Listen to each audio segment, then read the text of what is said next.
Good morning, everyone. Welcome to WowIS. So, before we start our today's session, this is our Telegram channel where we'll be providing you regular contents related to UPSC preparation in a summarized manner. So, if you want, you can join our Telegram channel for regular updates. Okay. So, let's start. So, in today's article, the first thing they are talking about the role of China test in India's grand strategy. अब यहाँ पर ये क्या कह रहे हैं इन्होंने एक चाइना टेस्ट क्रिएट किया है consist of three distinct elements first an assessment of how a certain Indian decisions or a specific regional development squares with China's regional strategy or interest. मतलब अगर इंडिया पाकिस्तान के साथ कुछ बात करता है, अफगानिस्तान के साथ कुछ बात करता है, नेपाल भूटान के साथ कुछ बात करता है या कोई डिसीजन लेता है, तो उसका इम्पैक्ट चाइना का जो इनिशिएटिव चल रहा है उस पर क्या हो सकता है. ठीक है. दूसरा, second, an assessment on whether India decision और अ central regional development would require India to make modification at the level of secondary contradictions. See, there are two types of contradictions what it is talking about. First is principal contradiction. Principal contradiction ये बोल रहा है China policy से अगर कोई भी contradiction हो रहा है so that is principal contradiction. Another all other contradictions are secondary contradictions. तो उसके बारे में यहाँ पर कहा है. Third, an assessment of whether this would require any major policy change internally.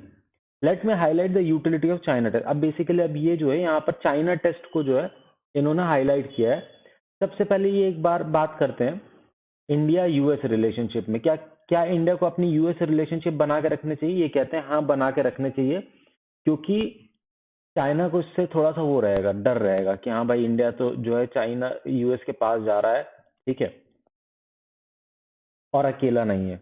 दूसरा, पाकिस्तान के साथ ही कह रहा है. तो इसमें इनका ये कहना है कि पाकिस्तान को अगर यूरोपियन कंट्रीज और अमेरिकन कंट्रीज हेल्प कर रही हैं तो उन्हें करने देना चाहिए इंडिया को, because in that manner it will not go closer to China. If America and western countries will stop supporting Pakistan financially economically, then it will go closer to China for those supports because it can't survive without support. ठीक है. इसके बाद इन्होंने बोला है India seek is not a balance of power in south Asia with Pakistan but balancing Chinese power in southern Asia. ठीक है. ये एक बहुत इंपॉर्टेंट चीज है कि balance of power with Pakistan important नहीं है, balancing Chinese power in southern Asia. मतलब चाइना के पास पैसा है भाई, वो काउंटर कर सकता है इंडिया को. ये है. रशिया के साथ इंडिया को अपने रिलेशनशिप बना के रखने चाहिए, बस इतने का. इसके अलावा इस पूरा आर्टिकल, खैर पूरा आर्टिकल कोई खास इंपॉर्टेंट नहीं, यू कैन लीव ऑल्सो. ये वाला पार्ट आर्टिकल जो है हम अपने न्यूज उसमें नोट्स में कवर करेंगे. नीचे देख लेते हैं. The narrative of A post truth world. भाई इन्होंने पोस्ट ट्रूथ का जो है मतलब समझाया पूरे आर्टिकल में, और एक और टर्म है गैस लाइटिंग. इसका मतलब समझाया. It is more about English and not about your polity. ठीक है. अब यहाँ पर क्या हुआ है कि पेड्रो कैस्टिलो जो कि प्रेसिडेंट है पेरू के, इनको जो है इम्पीच कर दिया गया, उससे रिलेटेड है. ठीक है. ये एक तरीके का कूप जैसा कुछ प्लान कर रहे थे कि कॉन्स्टिट्यूशनल मैकेनिज्म को गिरा करके खुद बनने रहना चाह रहे थे. तो ये भी उतना इम्पोर्टेंट नहीं है, ये भी इम्पोर्टेंट नहीं है. चलिए उसको अभी कवर करेंगे एडिटोरियल को. उसके पहले हम फ्रंट पेज भी देख लेते हैं एक बार. ठीक है. फ्रंट पेज में एक दो इम्पोर्टेंट चीजें हैं. हाँ, ये रहा. सबसे पहले, India urged to adopt ASEAN consensus on Myanmar. India and other countries should respect and follow ASEAN policy on Myanmar rather than taking a different path. Indonesia के जो फॉरेन मिनिस्टर उन्होंने कहा है. ठीक है. अब देखिए अभी क्या है, करंटली जो है म्यांमार में जो है मिलिट्री ने कूप किया था और उस मिलिट्री गवर्नमेंट चल रही है. तो उसके लिए जो है आसियान ने एक 5 पॉइंट कंसेंसस निकाला था. इसको बस रीड कर लेते हैं. ठीक है. देखिए, the 5 point consensus. It states that there shall be an immediate cessation of violence in Myanmar. All parties shall exercise utmost restraint. Constructive dialogue among all parties concerned shall commence to seek peaceful solution in the interest of the people. A special envoy of the ASEAN chair shall facilitate mediation of the dialogue process with assistance of Secretary General of ASEAN. ASEAN shall provide humanitarian assistance through the AHA Center, ASEAN Coordinating Center for Humanitarian Assistance on Disaster Management. And the last one is Special Envoy and Delegation shall visit Myanmar to meet with all parties concerned. तो ये जो है 5 point consensus था ASEAN का। अब देखिए Myanmar को देख लेते हैं। ये म्यांमार है, म्यांमार का इंडिया के साथ बॉर्डर है, बांग्लादेश के साथ बॉर्डर है, थाईलैंड लाओस के साथ बॉर्डर है और चाइना के साथ बॉर्डर है। ठीक है, बे ऑफ बंगाल और अंडमान सी जो है इसके साथ आता है। ठीक है, इरावदी रिवर थोड़ा सा आप चाहें तो पढ़ सकते हैं, इस पे क्वेश्चन पहले भी आ चुका है। ठीक है, गंगा इरावदी को लेकर के। ठीक है, चलिए आगे देखते हैं। Stop grading terrorist as good and bad, India and UN. अब इंडिया ने क्या क्या कहा है देख लीजिए। ठीक है, एक कंसेप्ट नोट जो है सर्कुलेट किया इंडिया ने यूएनएससी में। क्या कहा है उसमें? Terrorism in all it's forms and manifestation must be condemned. There cannot be an exception or justification for any act of terrorism regardless of its motivation and whoever, whenever and by whomsoever committed. The era of classifying terrorists as bad, not so bad or good on the basis of political convenience must end immediately. पहली चीज तो ये कही है।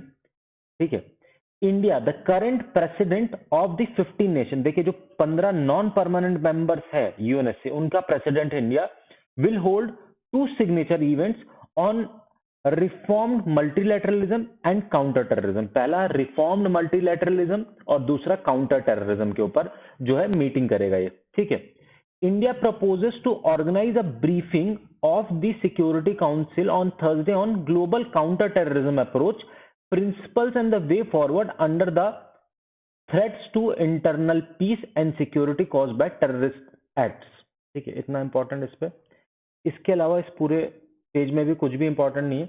चलिए आज के notes देख लेते हैं। ठीक है, अभी मैं ये नोट्स जो है टेलीग्राम चैनल पे डाल दूंगा, so those who want they can join our Telegram channel और they can visit and download these notes will be very helpful for you guys. ठीक है, अब देखिए जो पीटी उषा है इनको queen of Indian track and field कहा जाता है। ठीक है, और रिटायरमेंट के बाद इन्होंने कोचिंग करना शुरू कर दी, बिल्कुल ग्राउंड लेवल पे जाकर के कोचिंग दे रही हैं स्टूडेंट्स को। ठीक है, ये ट्रैक एंड फील्ड से रिलेटेड है, मतलब स्प्रिंटर थे ये। ठीक है, appointed as first women president of Indian Olympic Association, recently she was appointed as president of Indian Olympic Association, she is the first women. Okay, so she is बस the patriarchy inherent in many sports hierarchies across India, मतलब आगे women बन रही है president, it is very good thing. Currently she is a Rajya Sabha member, so now as she got into this presidentialship, that is an organic progress what they have mentioned. Okay, issues क्या क्या है Indian Olympic association के सामने? देखो, एक umbrella organization for all sports bodies in India. ठीक है, तो और ये जो ये सिस्टर एसोसिएशंस हैं ये सारी की सारे ऑलमोस्ट खत्म सी हैं, there existence is like zero. ठीक है, स्टेडियम्स जो है व्हाइट एलिफेंट से एक टर्म कोट किया है, यहाँ पर बेसिकली शादियां होती हैं, फंक्शंस होते हैं, उसके लिए यूज होता है, म्यूजिक कॉन्सर्ट हो रहा है, स्पोर्ट्स के लिए कम यूज होता है, इन सब चीजों के लिए ज्यादा होता है। फिर एज कम दिखाना, डोपिंग करना, ठीक है, ये सारी चीजें बहुत कॉमन हो चुकी है यंग एथलीट्स के अंदर। क्यों? क्योंकि वो पढ़ते ज्यादा नहीं है। ठीक है, क्योंकि वो कंटिन्यूसली स्पोर्ट्स पे रहते हैं और आजकल हर जगह कंपटीशन हो गया। They want job, their main focus is to get into sports only for to get the job, chase medal at the zonal age groups and national level just for seeking jobs। ठीक है, PSUs jobs में jobs मिल जाते हैं, आपका कई सारे government sections में job मिल जाते हैं, वैकेंसीज निकलती हैं। फिर कई सारे प्राइवेट फर्म्स भी जॉब्स देते हैं स्पोर्ट्स पर्संस को। ठीक है, she and her team of administration need to crack the whip। किस तरीके का whip? आप होता क्या देखिए, For all the political jostling that happens during the elections, elections किसकी बात कर रहा है? इन सब की, जो स्पोर्ट्स एसोसिएशन के अंदर इलेक्शन होता है। Men and women representing opposite ideologies shake hands and become entrenched in sports। सबको बिल्कुल बहुत पसंद आने लग जाता है स्पोर्ट्स। क्यों? They seek brownie points and fame। कोई भी अगर प्लेयर गोल्ड लेकर के आता है तो उनकी भी आवभगत होती है कि इनकी वजह से आया है, ठीक है। अब देखिए प्रेजेंट सिनारियो क्या है गवर्नमेंट का। Government leaning on the soft power of sports, sports authority of India initiatives and corporate backed academies, corporate backed sports academies have change the landscape. Present situation change हो रही है क्योंकि government भी favour कर रही है, sports authority of India भी interest दिखा रही है, और प्राइवेट जो एकेडमीज है वो भी बढ़ रही हैं। अब दूसरी चीज, India is beginning to aspire for gold beyond Asian games. Asian games में हम गोल्ड ले आते थे, ओलंपिक में हम गोल्ड नहीं ला पाते थे, लेकिन जैसे नीरज चोपड़ा है, अभिनव बिंद्रा है, exploits in the Olympics are the pointer that the skill sets are there, and if support is provided, medals with better luster can be secured। ठीक है, इतना इंपॉर्टेंट है गाइस। तो चलिए कल फिर मिलेंगे, till then good day, happy learning.